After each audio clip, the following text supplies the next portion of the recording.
ஏய் யாரு நீ? எதுக்கு என் மூக்குல விட்ட? எதுக்கு என் மூக்குல விட்ட? எந்த பரதேசில அந்த மாதிரி பண்ணா?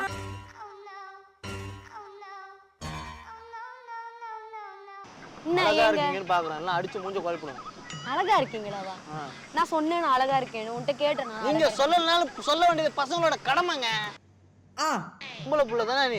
நான் பொம்பளை பிள்ளை சொன்னேன். நான் ஆம்பளை பிள்ளை. ஓகேவா அப்பா? சொல்லவே இல்ல. என்னங்க பேசுறீங்க? ஏன் கத்துற? இங்க பக்கத்துல தானே உட்கார்ந்திருக்க. எவ்வளவு பெரிய மதிப்பு மரியாதை. இங்க பாருங்க சார். சோரா சோரா தூக்கிட்டு போய் போலீஸ்ல கட்டி வைக்கிறேன். அவர் எத்தனை பொண்டாட்டி கட்டுறேன்னு இப்ப அவரை பாப்பாங்க. அவரு கட்டுற பொண்ணெல்லாம் நான் எங்க பாக்கணும்? அவரு கட்டுற பொண்ணெல்லாம் நான் எங்க பாக்கணும்?